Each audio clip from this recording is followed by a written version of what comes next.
Boa tarde, pessoal. Boa tarde.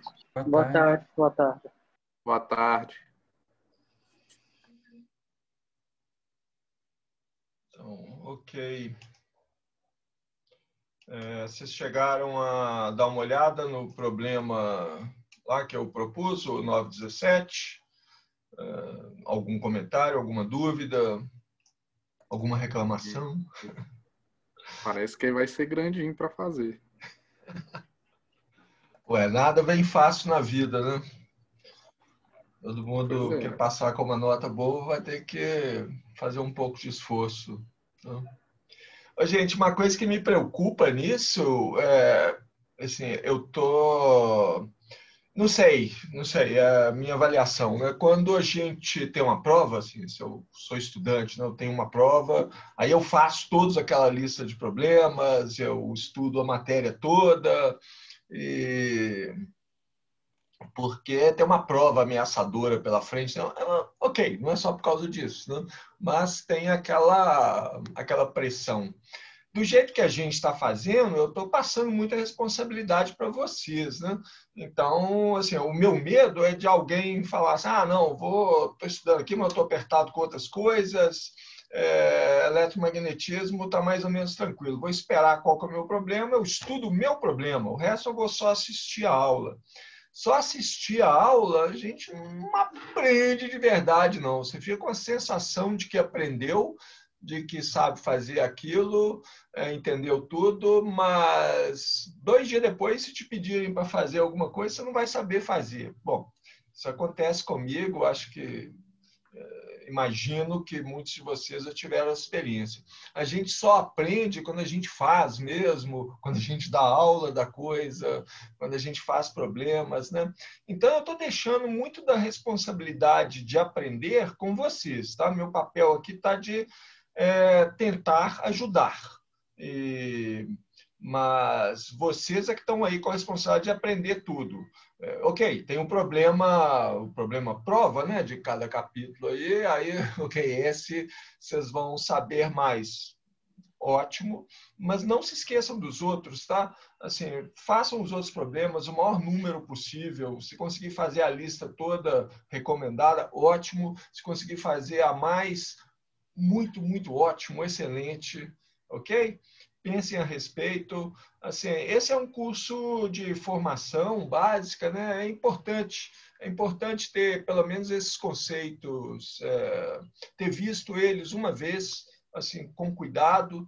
Então, é difícil você recuperar depois, sabe? Assim, depois na vida futura, você fala, não, eu lembro que eu vi isso lá em eletromagnetismo, mas eu não vi mal, eu vi mal na época, vou olhar com cuidado agora. É mais difícil. Se você olha com cuidado agora, depois você vai querer rever mesmo, como é que era mesmo, mas se você já viu antes com bastante cuidado, vai ser bem mais fácil. Bom, depois de todos esses comentários, vamos lá para a aula propriamente dita, né? A gente vai começar um novo capítulo, um assunto um pouco novo, né? Terminamos o que a gente ia ver de ondas magnéticas, é claro que elas vão aparecer aqui e ali ainda durante o curso. Se vocês forem fazer um curso de ótica, vocês certamente vão ter que lidar com algumas daquelas coisas que a gente viu, né? Mas agora a gente vai partir para um novo assunto, que é, compartilhando minha tela aí agora, um novo assunto que é potenciais. Ok? E eu vou começar do jeito que eu gosto de começar, né? Eu vou escrever as equações de Maxwell. Antigamente, né, quando tinha um exame de seleção para o mestrado, doutorado, até o exame de qualificação do doutorado, a pergunta certa que ia ter, qualquer que fosse o exame, todos os anos, quais são as equações de Maxwell? Escreve elas aí, não precisa preocupar com as constantes, escreve e diga o significado de cada um. Agora parece que isso não está mais, todo mundo aprendeu, mas eu continuo escrevendo elas aqui, espero que isso aí vocês vão saber com certeza, né? Mas é porque a gente precisa se orientar onde que a gente está, qual que é o problema que a gente tem que resolver, e o problema que a gente tem que resolver as equações de Maxwell. Elas contêm tudo do eletromagnetismo, né? A primeira delas, lei de Gauss, o divergente do campo elétrico é a densidade de carga dividido por ε0. O rotacional do campo elétrico é menos a derivada no tempo do campo magnético. É isso aqui, que é a lei de Faraday, né? Por outro lado, para o campo magnético, eu tenho que o divergente dele é 0 e o rotacional do campo magnético é μ0J, né? Densidade de correntes livres, mais μ0ε0, a taxa de variação do campo elétrico no tempo. Dadas essas equações aí, né, e as condições iniciais, condições de fronteira, eu tenho tudo que eu preciso para achar o campo magnético e o campo elétrico, né, que é o que eu preciso para resolver problemas de eletromagnetismo. Né? Ok, eu preciso saber as condições iniciais, eu preciso saber a distribuição de cargas, o ρ, né? Preciso saber a distribuição de correntes, o J. Né? Sabendo isso, mais as condições iniciais, a princípio eu tenho tudo na mão. Eu só resolver essas equações aí. Só resolver as equações é um pouco exagero, né? São equações complicadas. Boa parte do eletromagnetismo técnicas matemáticas, técnicas numéricas para resolver essas equações aí. Né? Hoje em dia, né, acho que eu já comentei isso com vocês, as coisas estão caminhando cada vez mais no sentido de você usar técnicas numéricas. Os computadores estão ficando mais, digamos, poderosos, né? Eu tenho mais memória, eu tenho maior velocidade de computação, então eu consigo usar técnicas matemáticas, métodos de elementos finitos, né? De finite difference time domain, frequency domain, né? Tem vários métodos numéricos que eu posso refinar cada vez mais se eu tenho um computador com memória maior, então posso fazer matrizes cada vez mais discretizadas, né? E aí eu preciso de mais tempo de computação, mas meu computador é rápido. Então, às vezes, assim, até eu mesmo me pergunto, tem sentido ficar estudando todas essas técnicas matemáticas para resolver as equações de Maxwell? O que eu preciso, eu enfio isso no computador e ele faz as contas para mim. Mas a resposta que eu me dou para mim mesmo, e eu acredito nela, é que não. Mesmo que as soluções numéricas, enfim, eu consiga elas cada vez mais rápido, cada vez com mais precisão, ainda assim, o estudo analítico dessas equações, de como resolver essas equações, ele contribui demais para você entender de verdade o problema, entender a física do problema, né? E até para você poder entender o método que você está usando, o método numérico que você está usando, né? E não fazer besteira. Né? Então, nós vamos... Ok, então nós temos que achar um limite aqui. Eu não vou ficar estudando técnicas matemáticas sofisticadíssimas, não é o que acontece nesse curso. Na pós-graduação, talvez, é o momento de se perguntar, será que vale a pena... ficar estudando técnicas matemáticas tão sofisticadas? Algumas sim, outras não. Mas essa é uma outra discussão. Vamos voltar aqui, pé no chão de novo. Olha só. O que acontece nessas equações, né, uma das coisas que torna elas complicadas é que o campo elétrico e o campo magnético estão misturados. A gente começou lá atrás estudando eletrostática, em que eu tinha só o divergente de E, né, em função da densidade de cargas livres, e o rotacional do campo elétrico era 0. Não tinha esse termo, taxa de variação do campo magnético no tempo. Né?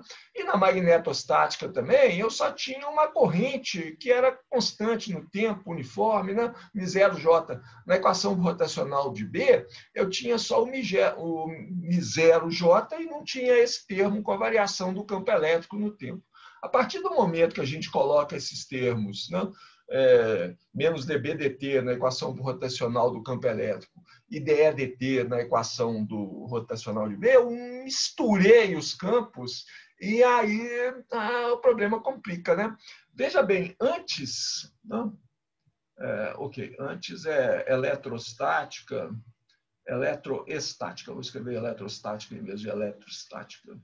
Na eletrostática, a gente sabia como calcular o campo elétrico a princípio. Não? Assim, eu podia escrever a lei de Coulomb, né? O campo elétrico, numa posição R, num tempo t, é igual, né, 1 sobre 4πε0, a integral, né, sobre uma distribuição de carga lá, que a ρ vai ser uma função de R' e do tempo, né? R' aqui, porque eu vou integrar em R' de tal linha. Isso aqui eu tenho que dividir por... ok, eu vou multiplicar pelo vetor R menos R', que é a distância do ponto lá da minha distribuição de carga, né, até o ponto em qual estou calculando o potencial, dividido pelo módulo desse mesmo vetor, R menos R' ao cubo. Não se iludam, não é ao quadrado aqui, é porque eu estou multiplicando pelo vetor em cima. Aqui está o vetor, né, R menos R', por isso que eu estou dividindo pelo cubo do módulo desse vetor e não pelo quadrado dele. Ok, é uma equação complicada, mas a princípio a gente sabe resolver, né? Nem sempre eu sei integrar, se essa distribuição de cargas for complicada, eu tenho problemas, mas a princípio eu sei resolver isso, né? Mas olha só, essa própria equação já está me falando, o campo elétrico só depende de ρ de R, da distribuição de carga, né? Não depende de B. Ué, mas na situação em que o rotacional de E menos dB dt, o campo tem que depender de B. Então, essa lei de Coulomb não pode mais ser usada aqui. Não vai funcionar mais. A gente tem que realmente resolver as equações lá e não usar isso aqui. Mesmo comentário vale para a lei de Biot-Savart. Para a lei de Biot-Savart, será que a gente sabe de cor a lei de Biot-Savart, hein? Isso é um bom teste, hein? Não que tenha que decorar, né? Mas porque é só a gente usar o bom senso que a gente sabe. B também, que é uma função da posição e do tempo, né? Aqui é μ0 sobre 4π. Se eu errar, vocês me corrijam, hein? É integral da densidade de correntes, né? J, que é uma função de R' e do tempo. Né? Aqui tem um produto vetorial, né? Ok, eu vou colocar numa forma mais tradicional. Vou definir aquele vetor R, um R esquisito, né? Esse R escrito aqui de uma forma diferente. Eu vou definir ele como sendo R menos R'. Aí eu posso escrever aquilo de uma forma mais sintética. Isso aqui é produto vetorial com a direção unitária desse R diferente aí, dividido pelo módulo desse vetor ao quadrado. Acho que é isso aí, né? Isso é a lei de Biot-Savart. Mesma coisa aqui agora, ela não depende do campo elétrico. Ora, mas a lei de Ampère lá em cima, né, que agora tem um termo derivado do campo elétrico no tempo, o campo magnético é determinado também pelo campo elétrico. Então, isso aqui também não vai funcionar, tá?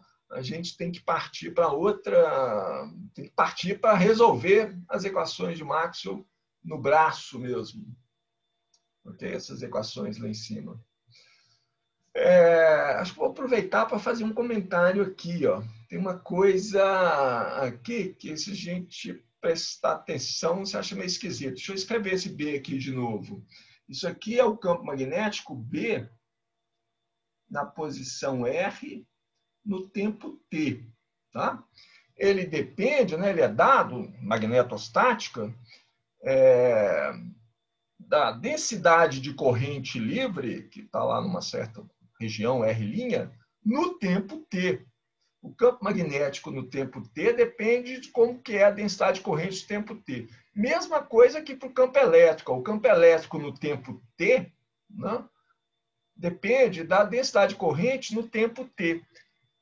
Tem mais alguma coisa errada aí, né? Assim, porque a gente sabe que se a distribuição de carga muda, né? A distribuição de carga era uma certa distribuição no tempo T e agora ela mudou um pouquinho o campo elétrico na posição R, numa outra posição, não pode mudar instantaneamente. Tem que levar um tempo para mudar. Tá? E essa informação não está aqui também.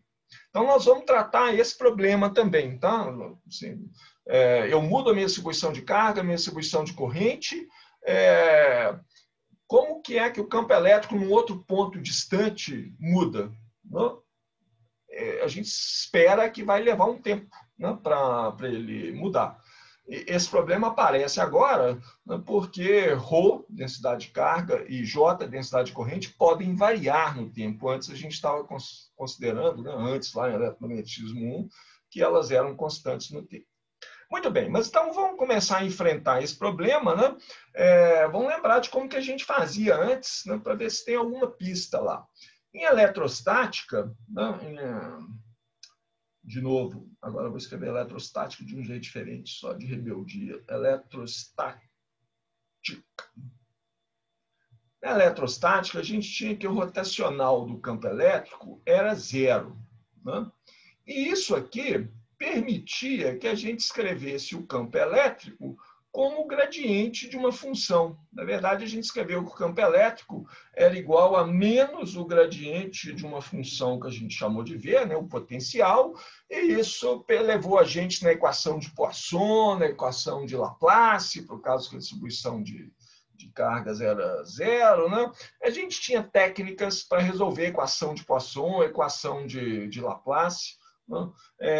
Aqui a gente não pode fazer isso porque o rotacional de E não é 0. O que é que a gente pode fazer? Olha só, o rotacional de E agora ele depende de B. E B, o que a gente fez com o campo magnético? O campo magnético, como o divergente dele é 0, isso aqui é eletrostática e magnetostática, né? O divergente do campo magnetostática. Eu definitivamente sou monocanal, não consigo falar uma coisa e escrever outra. Em eletrostática e magnetostática, a gente tinha isso aqui. O rotacional de E igual a 0 e o divergente B igual a 0.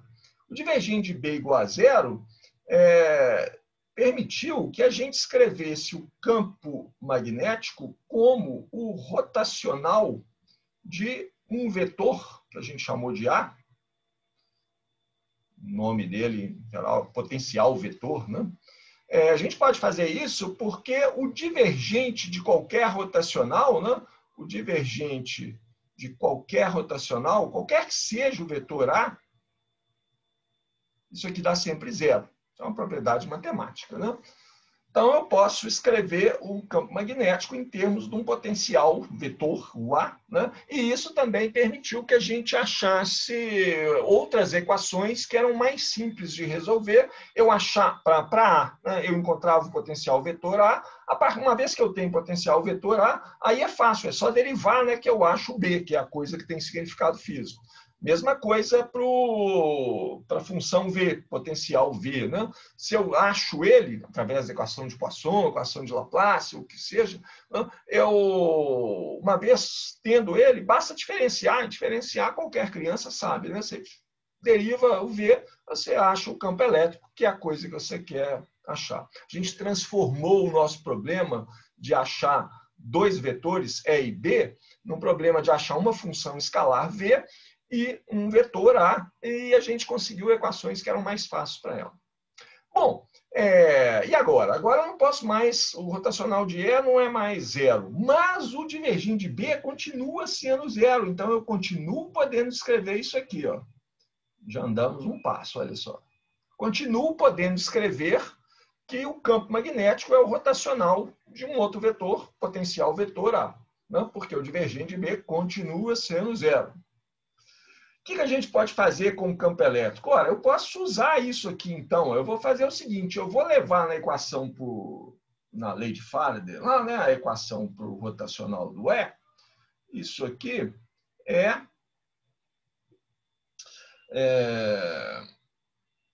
isso aqui é menos a derivada no tempo do campo B. Mas agora eu vou escrever o campo B, então, como rotacional de A. Eu já fiz isso que está cercado aqui. Ó. Bom, daí, então, isso implica, então, que eu posso escrever o seguinte, ó, o rotacional dessa grandeza aqui, de E mais dA dt, esse rotacional é zero.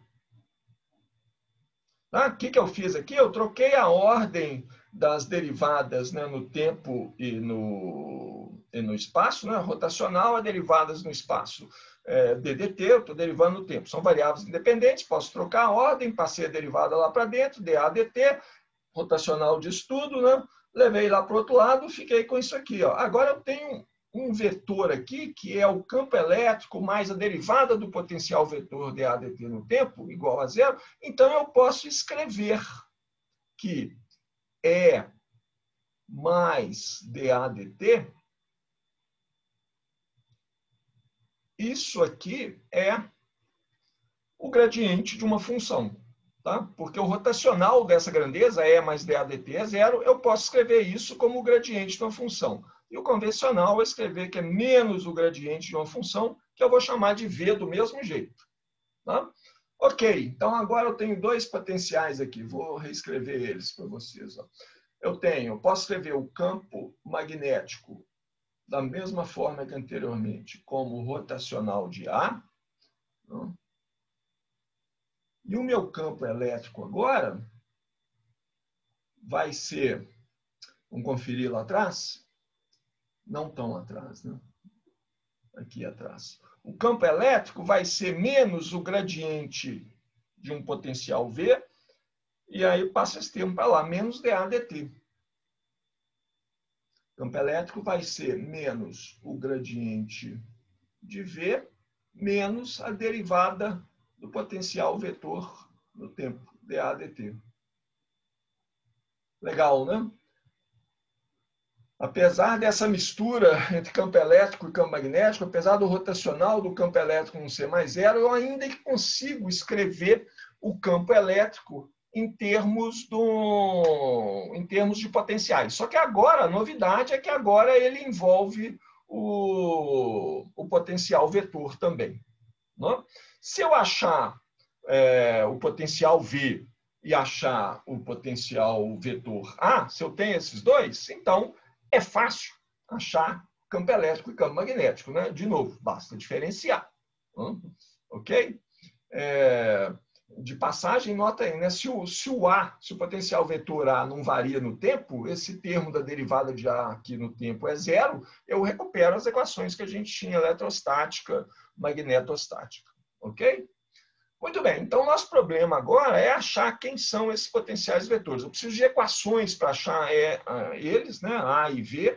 Se essas equações forem mais fáceis de resolver que as equações de Maxwell, nós estamos no caminho certo. Tá?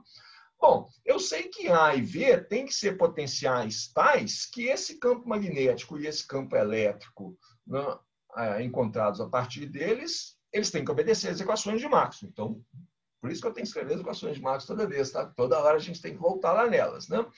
Então, duas das equações de Maxwell ali são automaticamente resolvidas, ó. Se eu levar o valor de B que eu tenho aqui na equação de Maxwell, que é a lei de Gauss-magnetismo, né? O divergente de B vai ser o divergente de um rotacional, e isso aqui vai dar zero sempre, independente de quem que seja o A. Tá? Essa equação é automaticamente obedecida. Uma outra equação que é automaticamente obedecida são as equações que a gente usou para escrever esses vetores. Né? A equação para o rotacional de E. Ó.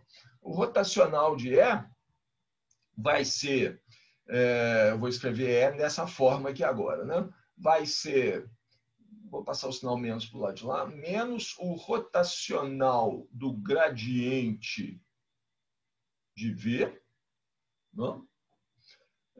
Menos o rotacional no termo dA dt.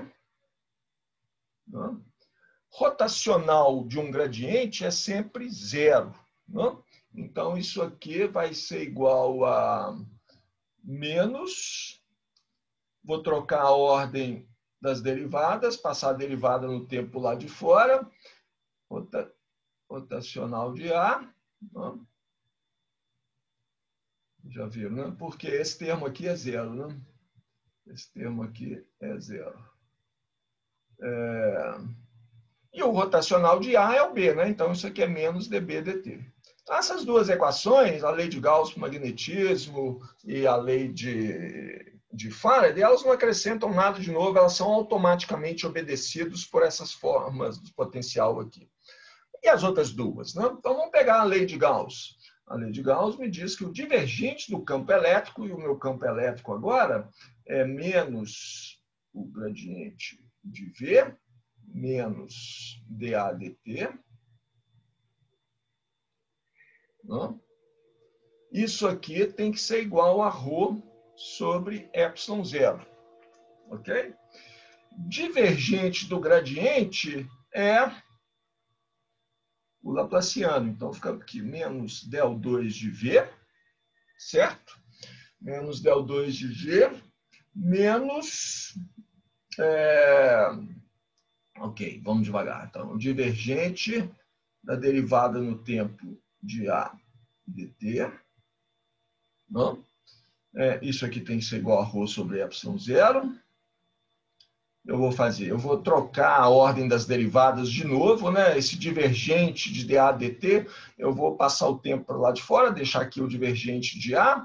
Então, eu vou trocar o sinal desses caras todos para colocar numa forma mais bonita, né? Então, aqui vai ficar o laplaciano de V, né? del2 de V, mais a derivada no tempo do divergente de A. Ok? Isso aqui eu troquei o sinal, né? Então aqui tem que ficar menos ρ sobre ε0. Olha só, temos aqui uma equação, né? Aplicando a lei de Gauss nos campos expressos em forma dos potenciais, eu encontrei uma equação que envolve V e A, não? Envolve os dois potenciais novos que eu introduzi aí, não? Em termos da densidade de carga. Já tem uma equação que pode me ajudar a calcular esses sujeitos, né? Uma outra equação eu posso achar levando esses potenciais na lei de Ampère, Maxwell, né? Então, a gente sabe ela de cabeça, né? O rotacional do campo magnético, eu posso escrever ele como rotacional de A. Eu tenho um rotacional de um rotacional. Já vou aplicar aqui uma relação de álgebra vetorial, né? Que nessa altura todo mundo sabe de cor, né? A gente usou ela para achar a equação de onda, né? Rotacional do rotacional tem que ver se eu acerto. É o divergente do gradiente, não, divergente do gradiente. Isso. Não, é o gradiente do divergente, claro. Né? O gradiente do divergente não faz sentido. É o gradiente do divergente, gradiente de uma função escalar. É o gradiente do divergente A menos o laplaciano do vetor A. Isso é uma relação, né, para o rotacional do rotacional, está lá na contracapa do livro, ou num apêndice lá, não lembro mais. Né? Ok, isso aqui tem que ser igual ao quê? É a lei de Ampère-Maxwell. Então, aqui vem o μ0j, e agora eu tenho o termo com campo elétrico, que é mais μ0ε0, o dE dt. Né? Então, tem que derivar em relação ao tempo. E o campo elétrico eu vou expressar em termos do potencial. Então, vai ser mais μ0ε0. Tem que trocar aquele sinal. Né? Todo mundo ali tem sinal menos, então vou pôr um sinal menos aqui na frente dessa turma. Aqui. Vai ficar menos μ0ε0. A derivada no tempo do gradiente de V, não? Menos, aí vai ficar a derivada no tempo da derivada no tempo do potencial vetor. Então, vai ficar a derivada segunda de A no tempo. organizar essa equação aqui de uma forma mais bonita, né? Já não é uma equação muito simples. Vou trocar a ordem das derivadas aqui, né? Essa derivada no tempo com as derivadas no espaço, que é o gradiente de V. Vou trocar a ordem delas.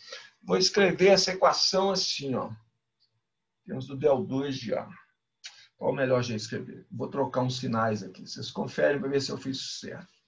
O laplaciano de A, né? Que é esse termo que está aqui. Vou passar esse termo com a derivada segunda para o lado de lá, vai ficar mais a derivada segunda de A no tempo.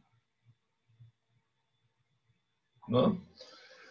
Eu tenho que multiplicar por μ0 ε0, né? Esqueci de multiplicar isso aqui por μ0 ε0, que vem da lei de Ampère. Então vamos fazer isso direito.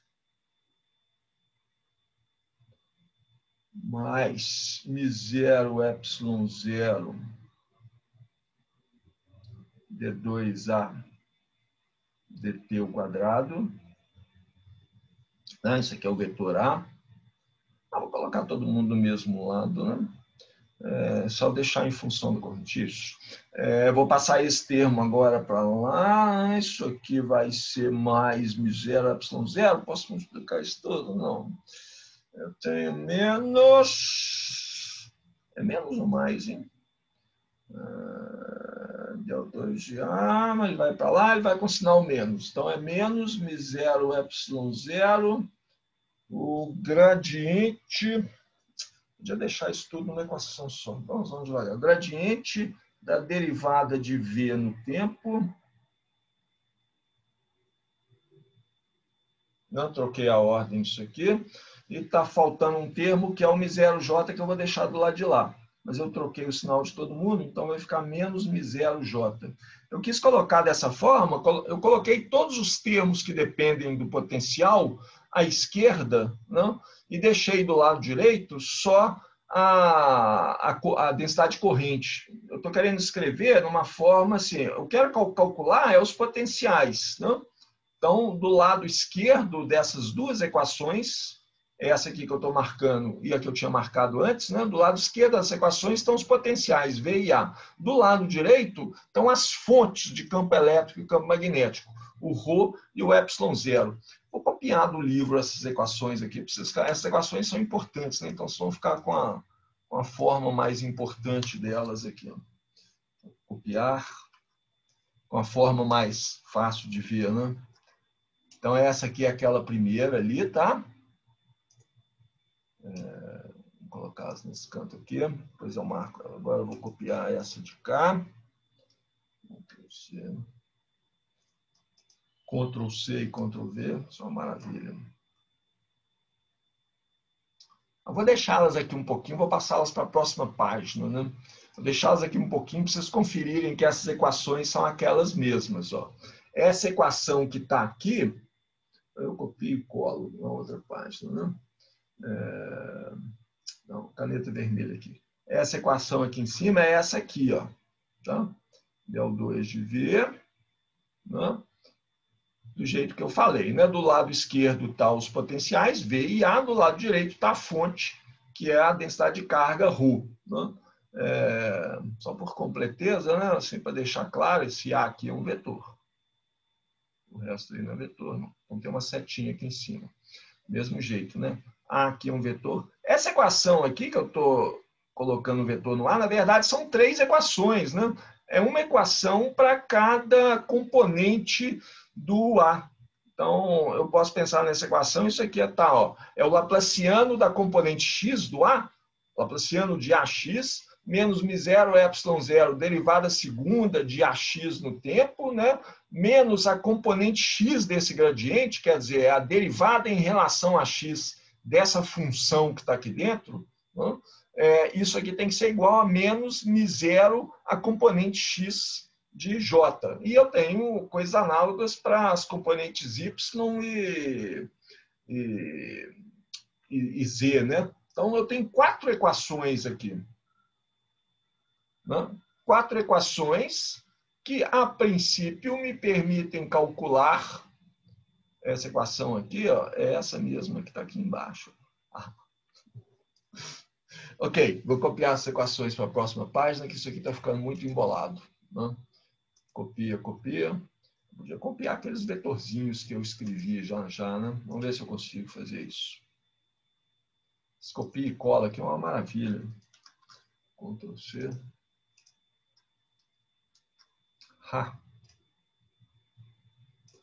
Super legal, né? Tenho 4 equações, tá? Para V potencial, ou potencial elétrico, se vocês quiserem, AX, AY e AZ, os componentes do potencial vetor A. Resolvidas essas 4 equações, eu tenho os vetores A e V, eu tenho o vetor A, né, e o potencial V. Uma vez de posse disso, eu consigo calcular sem nenhum problema. Ok, um pouco de trabalho braçal, né, eu consigo calcular o campo elétrico, que só depende das derivadas de V, né, e da derivada do A no tempo, e consigo calcular também o campo magnético B, que é também derivadas espaciais do A. Só isso. Então, nosso problema passa a ser resolver essas 2 equações aqui. Então, a pergunta é, essas equações são mais simples? Ok, tem uma coisa, né? A gente antes tinha... a gente tinha 6 equações, né? Eu tinha que calcular o campo elétrico e o campo magnético, todos os dois são vetores, então eu tenho que calcular as componentes EX, EY, EZ e as componentes BX, BY, BZ, desses 2 vetores. Então, tinha que resolver 6 equações para essas 6 incógnitas. Agora eu tenho 4 equações para 4 incógnitas, já é um progresso, né? Tem 4 equações inteiro. Mas não são equações fáceis de resolver também, não, né? Vou colocar uma carinha triste aqui. Não, uma carinha triste. Ok, uma carinha indecisa. Será que é mais fácil, mais difícil? Ok, mas tem uma vantagem nesses potenciais, que é o seguinte, ó. O único requisito que o potencial V e o potencial vetor A tem que obedecer é isso que está expresso nessas equações aqui, né? O gradiente V menos a derivada de A no tempo tem que dar o campo elétrico e o B não, tem que ser igual ao rotacional do A. Não me interessa quem que é o A, quem que é o V, desde que essas derivadas aí deem o mesmo campo elétrico que o campo magnético. O que eu quero dizer é o seguinte, eu posso mexer no V e no A, desde que E e B continuem do mesmo jeito. Será que tem jeito de fazer isso? Sim, tem jeito de fazer isso. Isso que é a beleza, isso que é a coisa de calibre que a gente vai ver agora, né? Olha só, eu posso sempre somar em A, eu posso pegar o meu potencial vetor A e eu posso passar ele para uma linha. Posso mudar ele para uma linha, novo vetor, que é o A que eu tinha antes, mais um vetor alfa, desde que esse vetor alfa aqui seja o gradiente de uma função qualquer. Tá? Vou chamar essa função de lambda, igual está lá no livro. Tá? Eu posso passar o meu vetor, eu posso somar o gradiente de qualquer função, né? Sublinha o qualquer aí. Qualquer que seja a função lambda, se eu somar o gradiente dela no meu vetor A, eu vou continuar tendo o mesmo campo magnético. Olha só. O rotacional desse meu A' aqui, né, vai ser o rotacional de A mais esse novo vetor alfa aqui, que é o gradiente de uma função lambda aí, que eu não sei qual que é. Né? Isso aqui dá o rotacional de A mais o rotacional do gradiente de lambda. Mas o rotacional de qualquer gradiente dá sempre zero. Então, isso aqui dá o rotacional de A. Então, se o meu A que eu tinha antes, ele me dava o B correto, né? Se eu tinha isso aqui, né? Eu tinha um A cujo rotacional me dava o valor do campo magnético, o rotacional desse novo vetor, a linha, que é A mais delta lambda, continua me dando o mesmo vetor. Tá? Eles vão falar o seguinte, epa, peraí, mas você mexeu no A. E o campo elétrico depende de A também agora, né? Então, o que eu tenho que fazer para o campo elétrico continuar o mesmo? Ok, é só a gente ir na equação do campo elétrico, né? O campo elétrico, ele é menos o gradiente de V, né? Menos a taxa de variação de A no tempo. Tá? Então, se eu fizer essa transformação, somar um delta lambda, um gradiente de lambda lá, né? O meu campo elétrico ele vai para menos o gradiente de V, menos o gradiente, a derivada no tempo desse novo A, que agora é A mais o gradiente de lambda. Né? Isso aqui vai ser igual menos delta V menos dAdt. Né? Menos, vai ficar menos o gradiente, estou trocando outra vez a ordem das derivadas, o gradiente de lambda dt. Essa função ali, lambda, né, é uma função da posição do tempo, ela tem derivadas em relação ao tempo, que vão aparecer aqui quando eu tiro o gradiente dela, né, e ela tem derivada em relação ao tempo, que vai aparecer aqui, né, nesse d lambda dt. Então, para manter para poder fazer essa transformação, né, se eu mexer no vetor A, né, somando nele o gradiente de uma função qualquer lambda, então eu tenho que mexer no V também. Eu tenho que somar no potencial V, eu tenho que passar ele para um V', que vai ser igual a V mais um d alfa dt. Que é o gradiente, né? Mas, professor, você não poderia só pedir que o seu lambda fosse independente do tempo? Eu não sei se ficou muito claro para mim. Posso, se eu tiver um lambda que não depende do tempo, esse termo aqui dá zero, né? Aí resolve, não? Essa seria uma possibilidade, mas eu posso mexer no V também, né? Eu posso mexer no V, desde que eu some nele. Posso mexer. Eu estou querendo mexer nos dois, ter a possibilidade de mexer nos dois. Entendi. Ok? Tá? Okay. Então, eu tenho que ver o V. Eu posso somar, eu posso fazer mais outra mudança no V, né? Eu posso somar em V. Quer ver? Vamos ver o que a gente pode fazer em V, então. Eu posso somar em V uma função beta qualquer, posso passar o V para uma função V mais beta, desde que esse beta seja igual... O que eu preciso? Eu preciso que o gradiente de beta mais a derivada do alfa no tempo seja zero. Tá? Vamos fazer de um jeito um pouco diferente. Desculpa a confusão sobre isso aqui. Eu posso fazer isso com A, não? Vamos simplificar isso aqui.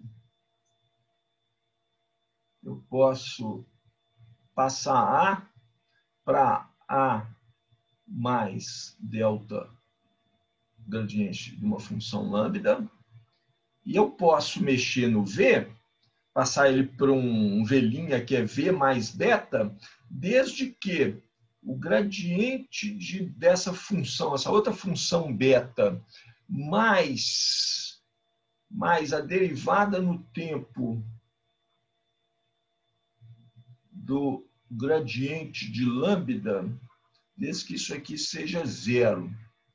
Quer ver por quê? Porque o que não pode mexer é o campo elétrico, né? O campo elétrico ele é menos o gradiente de V menos dAdt. Agora eu vou mexer nessas duas coisas, tanto no V quanto no A. Né? Então, eu agora vou ter menos delta do divergente de beta, do gradiente de beta. Não. Eu ia para um caminho, agora estou indo para outro caminho, então aí fica um pouco confuso. Eu vou mexer no V, o V vai para V mais beta. Então agora eu tenho o gradiente de V mais beta, gradiente de V mais beta, né? E é isso aqui que eu estou fazendo. Vou escrever coisa demais aqui. Menos o dAdt, então tem menos a derivada no tempo, o A foi para A mais delta lambda, mais gradiente de lambda. Então isso aqui é igual a menos o gradiente de V, né? Menos o gradiente dessa função beta, isso aqui é a derivada no tempo, menos a derivada de A no tempo, né?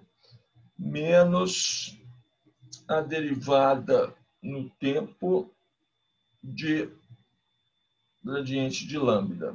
Então, isso aqui vai ser igual ao campo elétrico que eu tinha antes, se eu fizer que o gradiente dessa nova função beta, dessa função beta que eu vou somar no potencial, né, menos a derivada no tempo do gradiente de lambda for zero. Se gradiente da função beta, isso aqui tem que ser igual a mais, isso aqui mais a outra, né? Mais a derivada no tempo do gradiente de lambda for zero, ou seja, se esse termo, estou falando o seguinte, né? Se esse termo aqui mais esse termo aqui for zero, então isso aqui dá o E, como antes. Tem que resumir isso, né? Porque está ficando um pouco confuso aqui. O que eu quero dizer é o seguinte: o que eu posso fazer com A e com V é o seguinte: eu posso passar o A, potencial vetor A, eu posso passar ele para uma linha, um novo vetor A', que é igual a A mais o gradiente de uma função qualquer, lambda. Mas eu tenho também que mudar o V, o potencial V, ele vai para um potencial V', né? Que é o V mais aquela função beta, né? V mais beta, sendo que essa função beta é uma função tal que o gradiente de beta mais o D, delta lambda dt,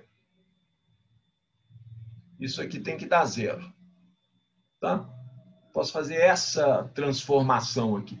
Eu tenho uma liberdade de escolher quem que é o A, quem que é o V que eu quero, tá? De tal maneira... Né, se eu fizer dessa forma, eu tenho a liberdade para escolher A e V, desde que o A só mude pelo gradiente de uma função e o V só mude para somar nele uma função que obedece esse requisito aqui. Se eu fizer isso, né, mudo A e V dessa forma, o campo elétrico e o campo magnético não mudam. Ok? Bom, eu não vou voltar atrás para misturar isso, que já estou... Substituam essas funções, né? Substituam esse A' e esse V', tá? Nas equações para E, né? Em função do potencial, e para B em função do potencial vetor, né?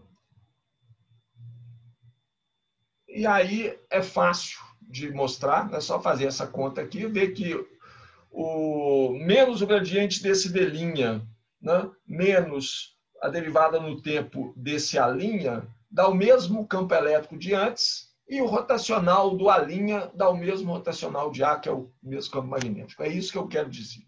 Tá? Então, somar esse gradiente de lambda e essa função beta nos potenciais é o que a gente chama de uma transformação de calibre. Eu tenho, a princípio, infinitas maneiras de fazer isso, né? Porque a função lambda pode ser qualquer função. Então, o meu problema é achar funções que... Transformação de calibre. Não sei se calibre é o melhor nome para isso aí, não, mas é um nome que todo mundo usa. Em inglês também não é muito melhor, não. É gauge, não? Gauge transformations. Bom, eu ainda posso melhorar isso aqui um pouquinho. Vamos ver se eu não vou me embolar aqui. Eu posso melhorar isso um pouquinho fazendo o seguinte, né? Esse requisito que está aqui para a função beta, eu posso escrever ele da seguinte forma. Eu tenho um gradiente beta aqui eu tenho uma derivada no tempo de um gradiente de lambda. Eu posso trocar a ordem dessas coisas? Então, o gradiente de beta mais a derivada no tempo do gradiente de lambda, tá? Isso aqui eu posso escrever como sendo o gradiente beta, vou trocar a ordem das funções aqui, mais o gradiente da derivada de lambda no tempo. Tá? Aí eu tenho gradiente de beta, gradiente de lambda, posso juntar esses dois no mesmo gradiente, né? Vou ter o gradiente de beta mais d lambda dt. Isso aqui tem que ser igual a zero. Né? É o requisito que está ali em cima, né? Para a função beta e lambda. Bom, se o gradiente dessa grandeza, dessa coisa aqui é zero, isso significa que, isso aqui implica, né?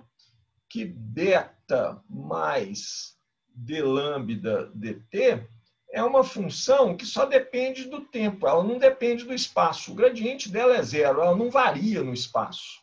Não depende de R.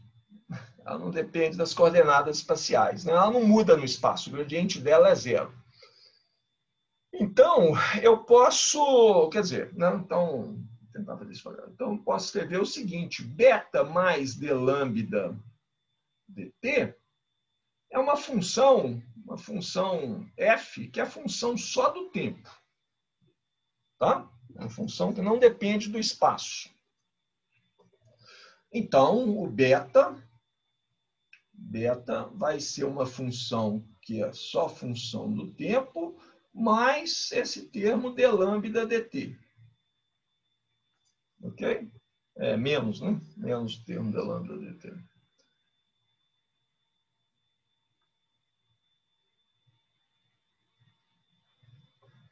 Então, eu posso inserir essa função f, essa função só do tempo aqui, nesse f do t, dentro do lambda. Né?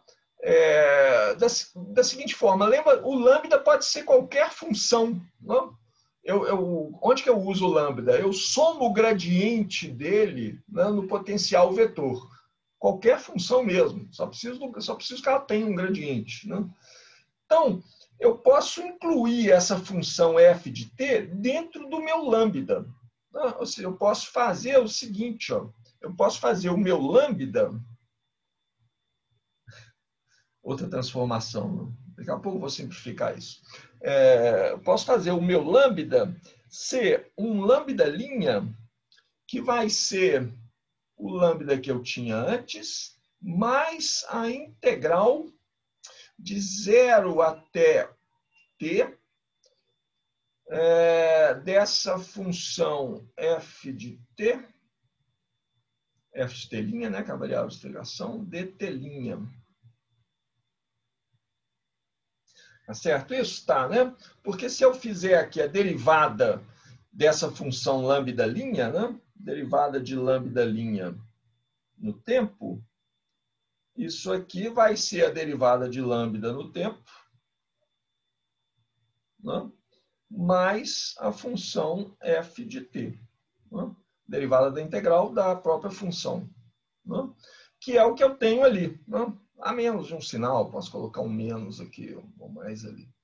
Ok? Então, qual que é a mensagem? Assim, eu posso colocar essa função só do tempo, tá, dentro da minha função lambda. Então, eu posso escrever que o meu lambda, que o meu beta, isso aqui implica que o meu beta pode ser escrito como simplesmente a derivada de lambda no tempo. Isso vai simplificar a minha equação do potencial. Então, ok, você pode falar assim, o gradiente de lambda linha vai ser o mesmo gradiente de lambda? Sim, né? Porque segundo termo aqui, né, o lambda linha difere do lambda. Vamos escrever isso. O gradiente de lambda linha vai ser o gradiente de lambda, né? Olha a definição do lambda linha aqui, né? Mais o gradiente de uma função que é só a função do tempo. Então é zero. Mais o gradiente de uma função do tempo, tá? Sei lá, h de t, né? Que vai ser o gradiente de lambda.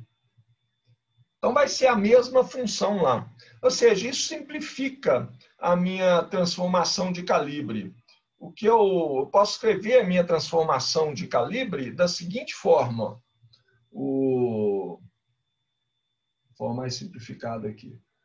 Meu potencial vetor, ele é A, mas eu posso passar ele para um A', que é igual ao A que eu tinha antes, mais gradiente de uma função qualquer, né?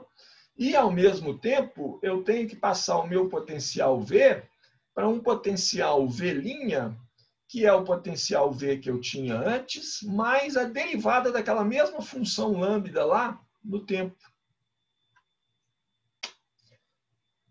Isso aí tá legal, né? Isso aqui é uma forma mais sintética. Basta eu achar uma função lambda, tá? E eu posso pegar qualquer uma que eu quiser, tá?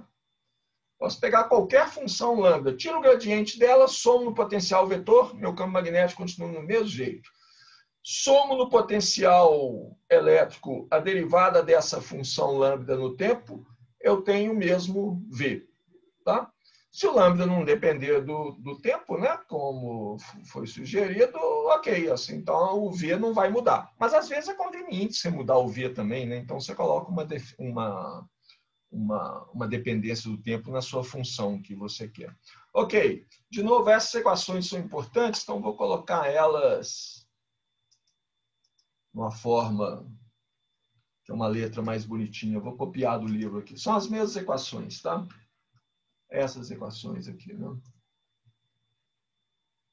Essas equações são as equações que eu escrevi lá. Se alguém não consegue entender minha letra, vai conseguir entender isso aqui, ó. Só por completeza, né? Lembrando que o A é um vetor. E lambda é uma função qualquer. Tá? Para que a gente está falando tudo isso? Aqui está um sinal menos, né? Eu coloquei um sinal mais aqui. Então, quem que está certo? Deve ser o livro, né? Não deve ser eu. Vou voltar lá atrás e ver onde é que eu errei aqui.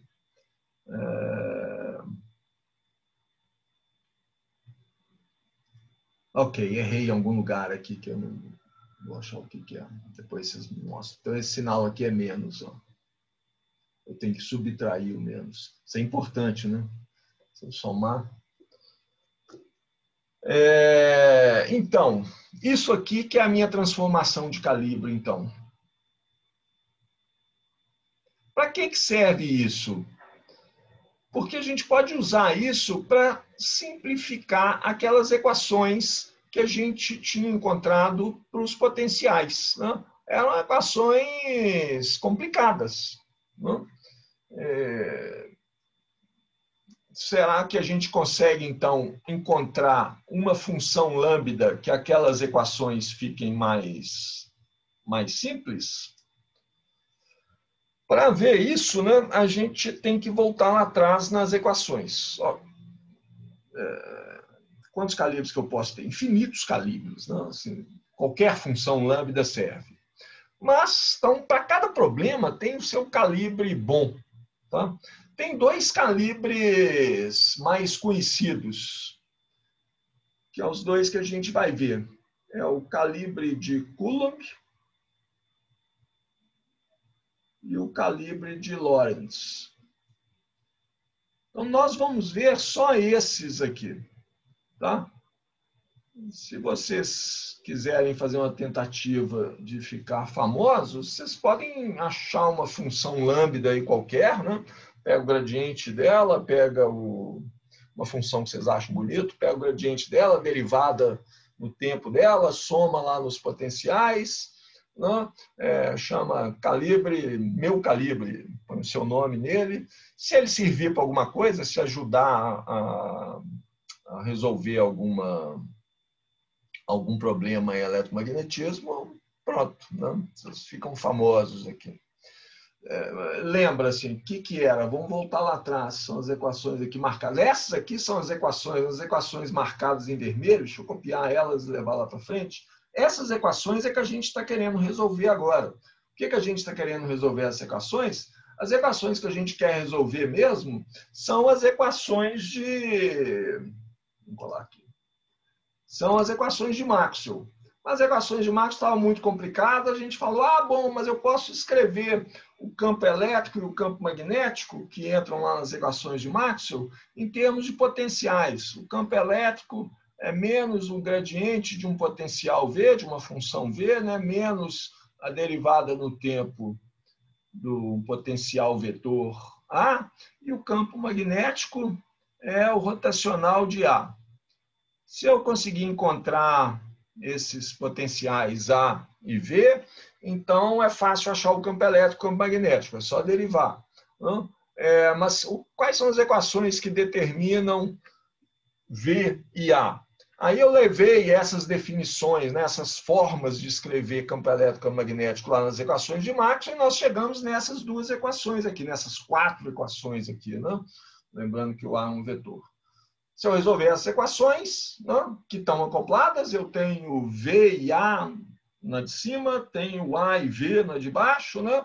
Elas são equações que dependem das densidades de carga e densidade de corrente. Se eu resolver essas equações, eu tenho os potenciais V e A, eu tenho o campo elétrico E e B.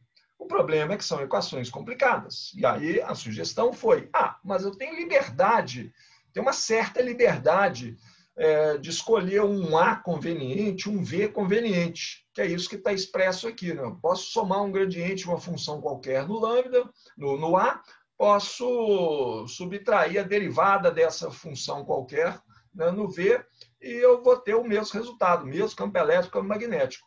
Então, o lance, né, o macete aqui, o truque, é você escolher uma função tal que você simplifica essas duas condições. Esses dois calibres de Coulomb e de Lorentz, né, são os dois óbvios. Quer ver? O calibre de... Então, as coisas fáceis já foram feitas na vida. Né? O calibre de Coulomb consiste em fazer o seguinte.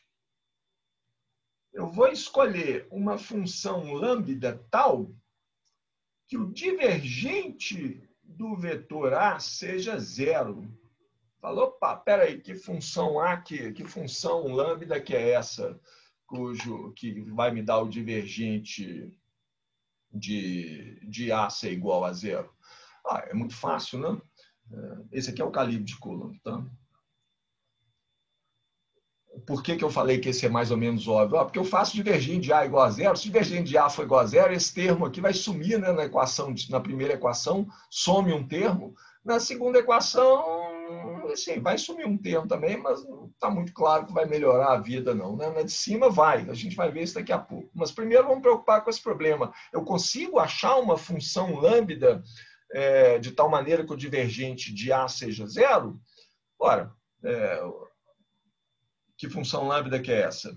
Eu estou trocando, né? Eu estou trocando o A por A mais o gradiente dessa função lambda. Né?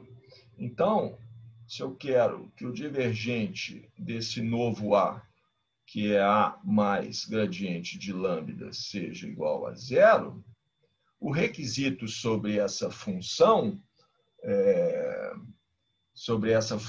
lambda, é que o divergente do gradiente dá o laplaciano. O laplaciano da função lambda tem que ser igual a menos o divergente do A que eu tinha originalmente. Tá? Então, se eu achei um A qualquer, né, cujo rotacional me dá um campo magnético, eu tenho que achar a função lambda, a função que satisfaz essa equação aqui. Tem um problema matemático, assim, eu sei que muitos de vocês têm um espírito profundamente matemático, né? Vocês vão se perguntar assim, ei, peraí, para resolver essa equação aí, eu preciso saber quem é A, né? Mas meu problema todo é achar o A, né? Se eu já tenho A, para que eu vou preocupar em mudar o calibre? Então, eu não vou procurar o A. Eu estou querendo mostrar para vocês que tem uma equação aqui que me permite calcular lambda. Eu estou querendo mostrar que existe uma função lambda. Né? Basta resolver uma equação desse tipo aqui, eu tenho uma função lambda que vai me dar o divergente A igual a zero. Aí as pessoas matemáticas, os matemáticos aí na turma vão falar assim, quem te garante que essa equação aqui tem uma solução bem comportada, né? Existe um lambda que tenha derivadas segundas, que dá o divergente de uma outra função, de um vetor lá qualquer. Assim. Não sei. Não sei demonstrar, e nem sei se é demonstrável, que existe sempre uma função lambda que seja a solução dessa equação. A gente supõe que sim, né? Físicos vão supor que sim. Tem uma função lambda cujo laplaciano me dá menos o divergente da função A, seja lá qual que for, ou seja, o que eu estou querendo dizer? Que eu sempre posso fazer o divergente de A igual a zero.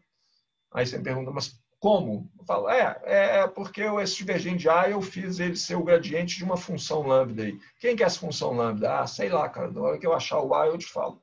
Então, muito bem, então, sim, se vocês aceitarem que eu tenho uma função A que me permita falar que divergente de A igual a zero, ou seja, o calibre de Coulomb consiste em escolher o vetor A de tal maneira que o divergente dele seja zero. Né? Nesse caso, a primeira equação, eu precisava daquelas equações, era aqui, né? Vou copiá-las de novo. São equações importantes, tanto faz. Não incomode ter muitas delas, não. Ctrl C, eu vou passar elas para cá, para a gente poder enxergar o que está acontecendo. Vamos pôr elas lá em cima. Tá? Vou apagar essa coisa feia aqui. Olha só, se eu estou no calibre de Coulomb, o divergente de A é igual a zero, então essas duas equações vão ficar assim. A primeira equação fica que o laplaciano de V, esse segundo termo dá zero, o laplaciano de V é igual a menos ρ sobre epsilon zero. A equação manjada, a gente conhece essa equação, é a equação de Poisson. A gente tem algumas técnicas para resolver essa equação. Tá? Então, eu retorno com o calibre de Coulomb, a primeira equação, ela retorna para um problema que a gente já trabalhou com ele, com a equação de Poisson. Eu volto, simplifico um pouco o meu problema, não quer dizer que eu resolvi ele, não. Né? A segunda equação também vai simplificar um pouquinho, mas não é muito, não. Né? O laplaciano de A, esse termo continua do mesmo jeito, menos μ0 epsilon zero, o derivada do A no tempo, derivada segunda do A no tempo, menos, esse termo divergente de A agora é zero, né? Vai ficar menos μ0 epsilon zero dv dt. Isso aqui é igual a menos μ0 j. Então, melhorei um pouco. Né? A equação para V fica bem mais fácil. Olha só, a vantagem do calibre de Poisson é que eu posso calcular o potencial elétrico V independente de A. Essa primeira equação aqui me dá o V, essa equação não depende mais de A. Eu desacoplei o A dessa dependência. Mas para eu calcular o A, eu preciso da segunda equação, as 3 equações que estão aqui, e ela envolve o V. Mas já simplificou o problema, né? Eu posso usar a primeira equação para achar V, e aí a segunda equação eu já tenho o valor de V, eu vou agora resolver essas 3 equações aqui para achar A. Tá? Equação de Poisson, a gente pode usar aquilo que a gente tinha antes. Na equação de Poisson, a solução para ela, o V de R na posição T, desculpa, V na posição R no instante tempo T, não? É 1 sobre 4πε0, a integral sobre a distribuição de carga, né, de ρ de R' T, sobre aquele vetor R que eu defini lá atrás, o módulo dele, não? De tal linha.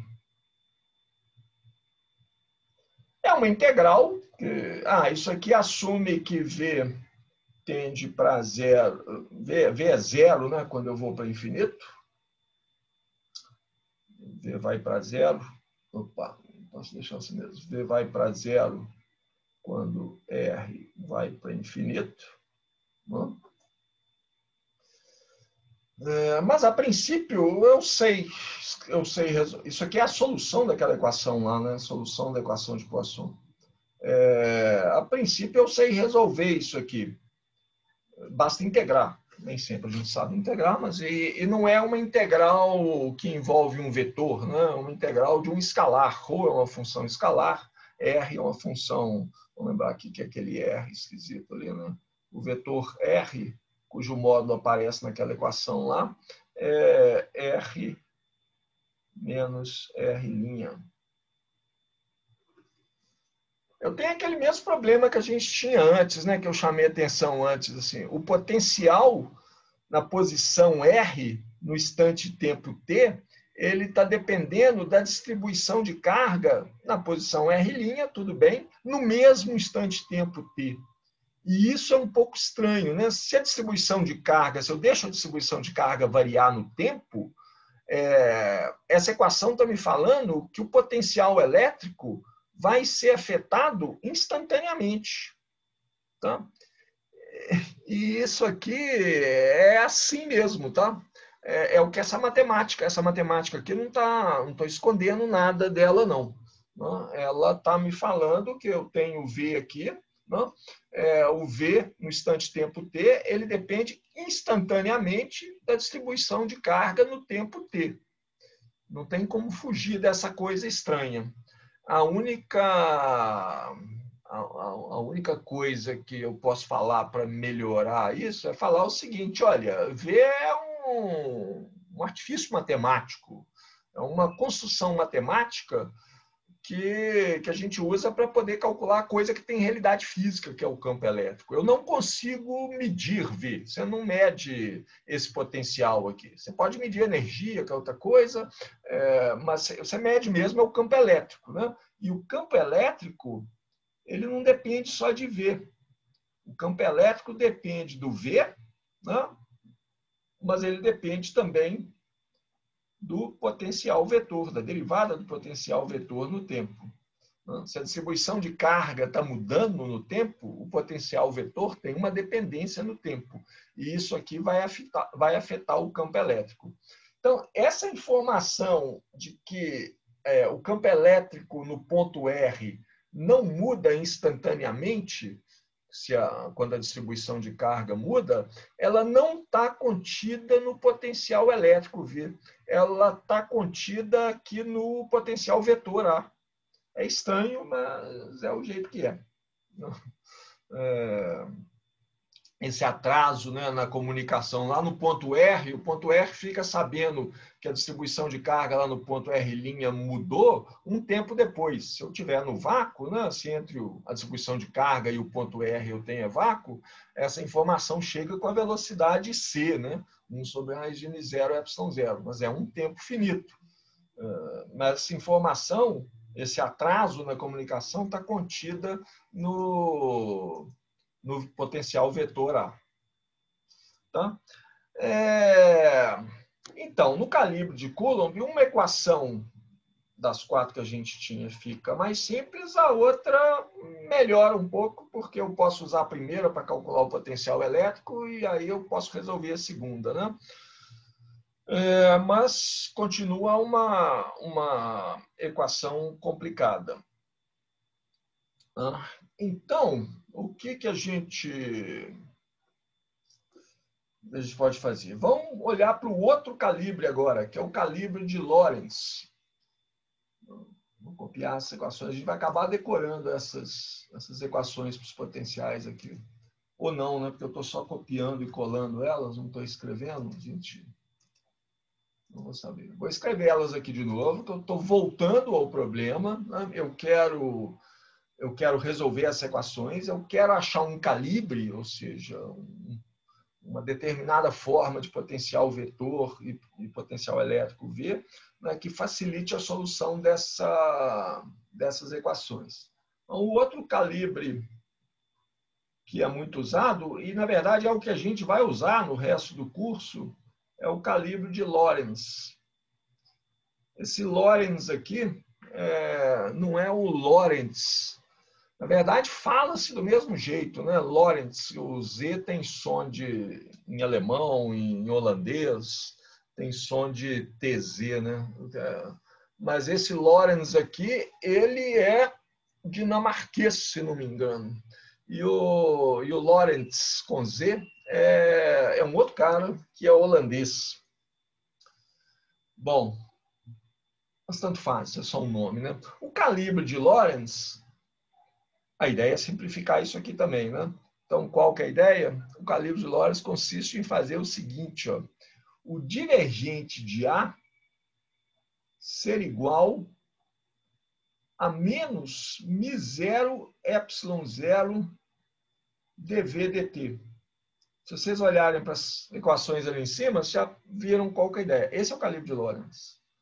Qual que é a ideia? A ideia é simplificar essa equação aqui. Eu vou matar esse gradiente do divergente de A mais μ0, porque o divergente de A mais μ0 ε0 dV dt vai dar zero.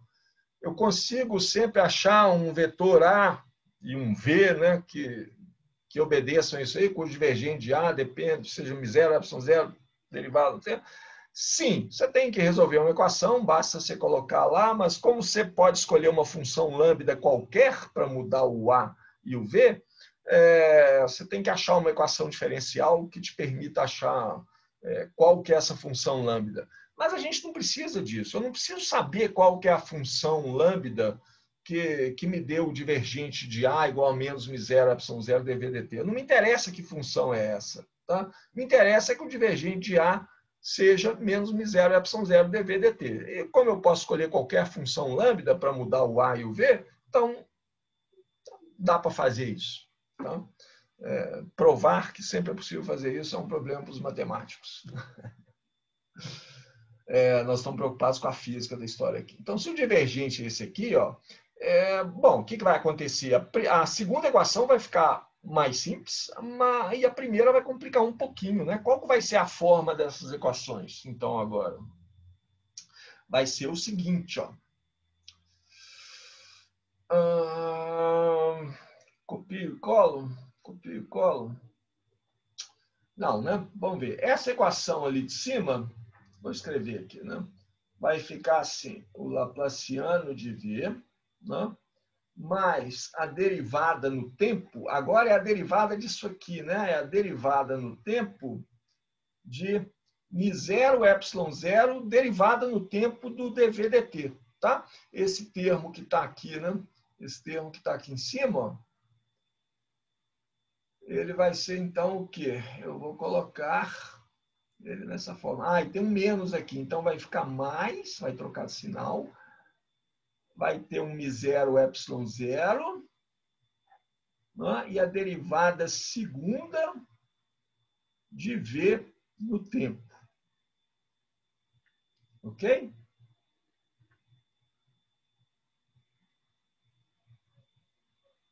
Não adianta, não consigo fazer mais. Certo? Esse é o primeiro termo aqui. Isso aqui tem que ser igual a menos ρ sobre ε0.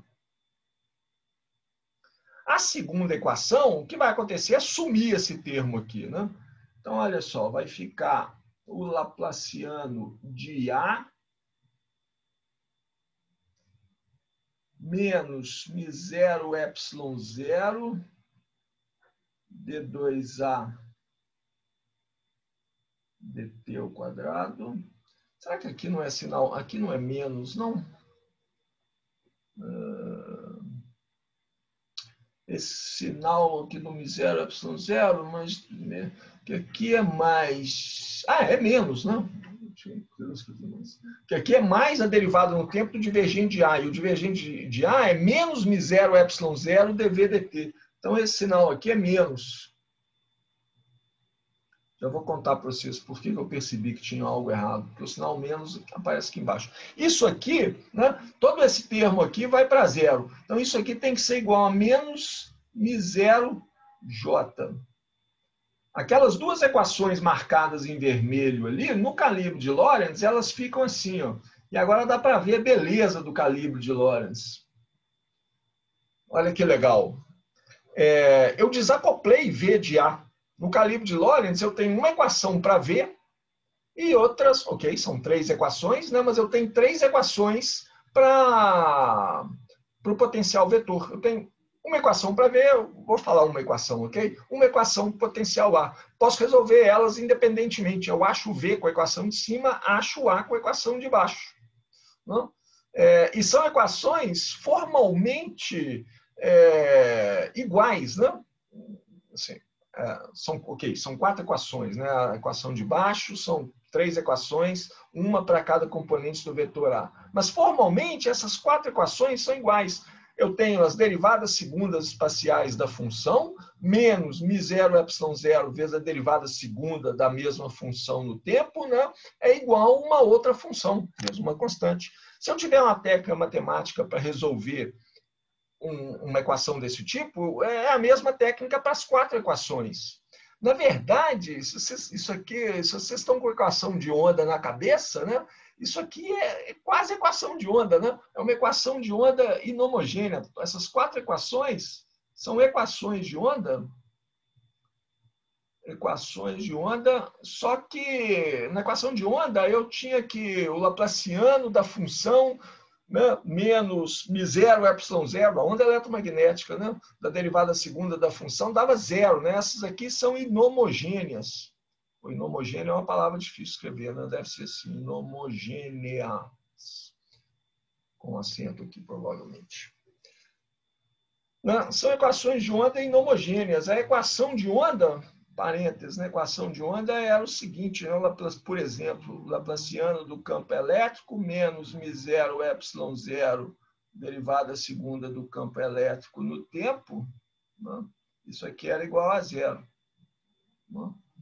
μ0 ε0, μ0 ε0 é 1 sobre c ao quadrado, né? 1 sobre c da velocidade. Essa aqui, em parênteses, é a equação de onda. Vou apagar ela, ficou muito feia. Vocês sabem como que é a equação de onda. Ok, então, não vou falar que o problema ficou simples, mas ele ficou mais simples, né? Eu posso colocar isso de uma forma mais legal? Acho que a última coisa a fazer aqui agora. Eu vou definir um operador matemático. Tá? Vou colocar isso de uma forma bem sintética, que a gente vai usar outras vezes, então já vamos definir ele de uma vez. Definir um operador matemático que é o chamado d'Alembertiano.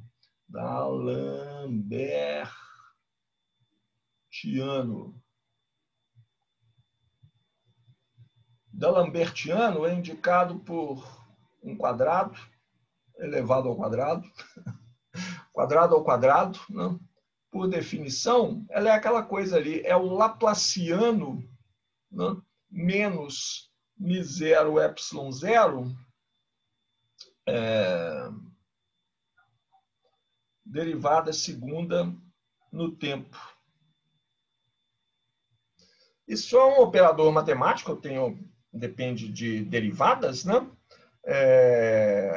Ele tem importância prática, né? Aqui a gente já viu, eu posso escrever aquelas duas equações ali, em termos do Laplaciano do potencial igual a menos a fonte de cargas, correntes, né? A fonte de campo eletromagnético, vezes uma constante. Em teoria da relatividade, esse operador aparece também com frequência. Então, em termos desse operador, minhas equações vão ser simplesmente isso. Não vou copiar e colar de novo, não. Agora eu vou escrever direto aqui. Ó. O D'Alembertiano de V é igual a menos ρ sobre ε0. E o D'Alembertiano do potencial vetor A é igual a menos μ0 vezes a densidade de corrente J.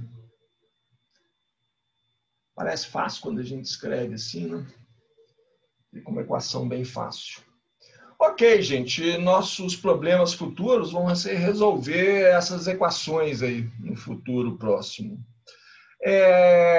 Para terminar, tem uma seção, uma subseção no livro, né, que ele expressa a força de Lorentz em termos dos potenciais. Não vou fazer essa conta, agora é Lorentz com T mesmo, né? Força de Lorentz em termos do potencial. Esse aqui é o Lorentz holandês, em termos de V e A. Mas eu recomendo, eu não vou fazer aqui, porque é conta matemática, né? O que ele faz é escrever a força de Lorentz, né? Força sobre uma carga Q, que está se movimentando com velocidade V, né? Isso aqui é a derivada no tempo do momento linear da carga, né? T, então, o P, né? Então, é o momento, por definição, é massa vezes a velocidade dessa carga, e essa força, que é a força de Lorentz, né? É o valor da carga vezes o campo elétrico, mais o valor da carga vezes o V, produto rotacional com o campo magnético. Tá? E aí, o que a gente faz aqui, então? Eu escrevo o campo elétrico, né, como sendo menos o gradiente de V menos dAdt. Tá? Escrevo o campo magnético, que aparece ali na força também, né, como rotacional de A, levo lá na expressão para a força, mexo daqui e dali, uso algumas identidades vetoriais, eu vou chegar na seguinte expressão: D, derivada no tempo, né, derivada no tempo de P, que é o momento, né? Esse momento definido aqui, P igual a mv. Deixa eu escrever isso mais bonito aqui. Começar a copiar isso. Derivada no tempo de P mais, que fica mexendo com elétrons, leva a gente a colocar, errar os sinais. De P mais a carga, o valor da carga vezes A. Isso aqui é igual a menos o gradiente de carga vezes potencial V, menos carga, velocidade V, produto escalar com potencial vetor A. Tá? Essa é a expressão para a força de Lorentz em termos dos potenciais. Se eu definir o que é chamado aqui de um momento canônico, né, um P índice C, definido por esse P mais QA, né, que é potencial vetor, tá? E definir um potencial, é um potencial escalar, né, U. Definir um potencial U, vou chamar de U índice V porque ele depende da velocidade, definido por Q, potencial V menos carga, velocidade, produto escalar com A. Se eu definir essas coisas aqui, eu posso escrever que a derivada desse momento canônico, esse é o termo dele mesmo, momento canônico em relação ao tempo, é menos o gradiente desse potencial que depende da velocidade aqui. Então, a expressão habitual que a gente tem, né? Derivada do momento em relação ao tempo, que é a força, pode ser escrita com menos o gradiente de um potencial.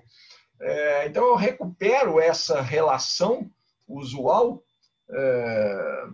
mas com o momento, não é o momento linear mv lá, mas é mv mais a carga vezes o potencial vetor A.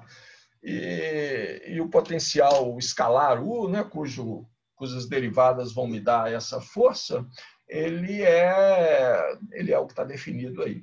Tá? Então, não vou fazer essa dedução aqui direto, porque é só conta, é só álgebra, né? Mas eu recomendo que vocês acompanhem essa sessão. Leiam essa sessão lá no livro com atenção. Faz as contas, porque é o jeito da gente gravar e entender. Esse momento canônico, né? MV mais Q sobre A, ele vai aparecer toda vez que você tiver campo magnético. Então, se você estiver lidando com um problema que tem campo magnético, você vai usar esse momento canônico, né? Ele aparece, inclusive, em física quântica, né? Em mecânica quântica, quando você está tratando problemas com campo magnético. Ok, gente, não consigo fazer uma aula em menos de 1h30, né? Inacreditável. 1h30, assim, quase cravado. É o tempo regulamentar de aula aqui. Eu espero que eu tenha conseguido passar esse conceito potencial para vocês, né? De potenciais e de transformação de calibre. Qual que é a mensagem final? O problema que a gente tem a resolver é resolver as equações de Maxwell. São equações complicadas, né? Em princípio, se resolver, se eu tiver as fontes de campo eletromagnético, ou seja, densidade de carga e densidade de corrente, né? E as condições de contorno, condições iniciais. Mas como são equações complicadas, a gente pode escrever o campo eletromagnético em termos de potenciais, né? Daquela forma lá, vimos uma nova forma, eu tenho que acrescentar um termo, DADT, na expressão para o campo elétrico em termos potenciais, né? Aí meu problema passa a ser esses potenciais. Eu tenho equações, eu levo essa expressão de campo elétrico e magnético nas equações de Maxwell, acho equações que podem me fornecer os potenciais. Continuam sendo equações complicadas. Mas os potenciais têm uma vantagem, eles não têm realidade física, tudo que eles precisam ter é que o rotacional de um me dá o campo magnético, isso tem realidade física, né? E o gradiente do outro, menos a derivada no tempo do potencial vetor, me dá o campo elétrico que tem realidade física. Isso me dá, eu tenho uma liberdade de escolher os potenciais A e V, né? O que eu chamo de transformação de calibre. Posso escolher potenciais convenientes que simplificam as equações. E aí a gente viu duas formas de fazer isso, dois calibres convenientes. Calibre de Coulomb, fazer o divergente de A igual a zero. Fica fácil achar o potencial elétrico e simplifica um tiquinho a vida para achar o potencial vetor A. Potencial de Lorentz, que é o que a gente vai trabalhar daqui para frente, né? Em que eu desacoplo as equações para o potencial V e para o potencial vetor A, né? São duas equações agora separadas, uma para cada potencial, né? E essa equação é o da Lambertiano do potencial é igual a menos a fonte, né? Rho ou J, né? Vezes uma constante. Né? Ok? Tá vendo? Eu consigo dar aula a princípio em 2 minutos, mas todo o que eu falei nesses últimos 2 minutos aqui resume toda a aula. Gente, alguma dúvida, alguma pergunta? Todo mundo está feliz? Ou está todo mundo dormindo? Ok, por enquanto. Por enquanto. Então, ok, gente. Vamos parar por aqui, né? E a gente continua na próxima terça. Se antes de terça vocês tiverem algum problema com o problema, tá? Me manda uma mensagem, um pombo correio, alguma coisa, tá? A gente tenta resolver. Ok? Beleza. Ok, Beleza, então, beleza. gente. Até mais, então. Boa tarde, bom final de tarde para vocês. Até mais. Até mais. Obrigada, Até, professor. Até mais. pessoal. Até. Tchau. Agradecido, professor, até.